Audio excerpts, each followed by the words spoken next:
Hey there, so today we have another review. This is a beer courtesy of Ryan from the Roaring Table. This is Muse of Fire. So this is a smoke lager, 5.7%. So not a small beer, especially for a German lager. Oh, interesting. Okay.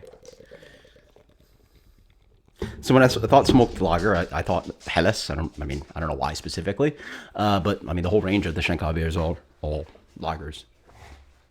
Yeah, they're all lagers. So yeah, Amber Rauchbier, blah blah blah. Okay, just digging the beer. So yeah, this is probably more like the Schenkel Marzen versus the Helles. So beer comes in a wonderful kind of like a light to medium brown color. Wonderful kind of just a light chocolate kind of brown color with a light tan head on that. Huh. So definitely a little bit more subdued. I'm used to Schlenkerla where it's like, it's almost like bacon water or burnt tire. Like there's so much complexities in those, but it's very intense. It's very smoky. Here it's definitely more tempered down. Curious about the recipe here, but definitely beechwood smoked. It has this kind of like I'm not. That's the problem. I'm no wood expert, guys, but like, it almost has a.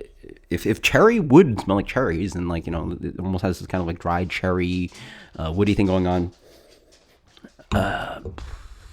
Cedar, a little bit of that kind of like minty cedar thing going on. Definitely like just like, it smells like wood fire. I mean, that's literally what it is. I guess that sort of makes sense. It's direct translation of like wood fired malt into the flavor of the beer. So.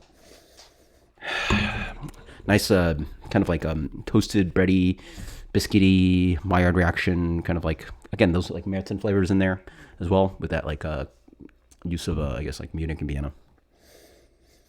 It smells awesome. What else can I say about the beer? Yeah, it smells like wood fire. Cheers. Though I will say more woody and more fire-ish, more campfire, less smoke. Like there's definitely a smoky tone to it, but the Schenkel goes so hard that it's like there's no meat in there, but it has such a strong replication of bacon flavors because the smoke is so intense. Here it's like more like a campfire, maybe a bit of like a smoked fish kind of thing going on, but definitely not as like greasy and intense as the Schenkel bacon notes. Wow. So, cool thing about this beer seems to have a nice residual sweetness. It's got a really interesting caramelly sweetness and depth of malt flavor, but it's also a dried out lager, so it's actually quite nice. So, up front somehow there's an impression or actual sweetness of the beer. Caramelly, almost like Werther's, toasted bread, biscuit. Then it gets a little bit burnt and ashy, and then it has this kind of like, again, this top note. It's almost like cedary, wood for days, like smoky wood, oak chips. It's beechwood smoke malt, but like it just has this kind of like, how do you describe it? Campfire tone. Campfire for days. A little of this kind of like rye eucalyptus thing going on as well. Again, I think of cedar too, like that kind of like high end top note, like. So you can go like mothballs even. I love the sweetness in this beer. And it just has that impact and it leans almost towards roast. And then there's this like rich syrupy sweetness in the middle, almost as if like maple syrup or some kind of like sugar was added to this beer. There's an extra sugary character, burnt sugary character, caramel flavor in the middle of this beer. But then it dries out quite nicely. Not really a noticeable hop character, but noticeably a little bit dry and then a little bit smoky to help dry it out. What else do they say in this guy? They say blazing campfire, creamy toffee. See, that's what I was getting. The creamy toffee is a very apt flavor descriptor in here. It just has that extra oomph. Whereas I feel like I don't get that kind of like intensity of sweetness and depth of sweetness from Schlenkerla. And then dark bread crust, for days. So, blah, blah, blah. Yeah, that's really good. I keep saying Schlenkerla because it's like, like the beer I can compare this to. Certainly different. I like it. I think that this stands at a place where Schlenkerla for me is like one of the most interesting things you could ever have. Like just things, like not food, alcohol, whatever. It's just interesting. You like it or hate it, but there's a lot going on in that guy. The same can go here.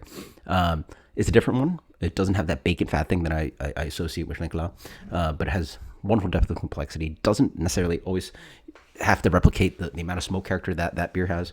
It's just tasty. Oh boy. Yeah, we need more. We need more Rauchbier out there. I don't know what to say. It's another dinger. We're in February only, and this is already making my year. Going to make my end of the year hard because I just keep getting A's, A pluses, and I've been on a streak doing that. And I'm like, oh, what's going to happen at the end of the year? So we shall find out. But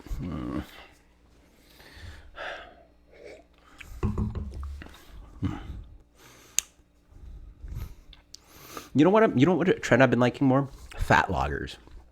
I don't know how to describe it to you guys, but we're talking about like beers that are like, they can be pale too, I guess, but I'm more talking like, amber to dark, and some of these beers just have a nice like thickness to them, and they're still lagers, right? So they drink like, they're around like 4 or 5%, probably maybe 6 at best, and they still dry out quite nicely. They're attenuated, but there's a fatness about some of these lagers that I just love it. Like I love the juxtaposition of like, oh yeah, there's like sweetness in body and multi sweetness and impression of sweetness, and then it still is a dry beer. So like I don't know, maybe we should start to try fat lagers.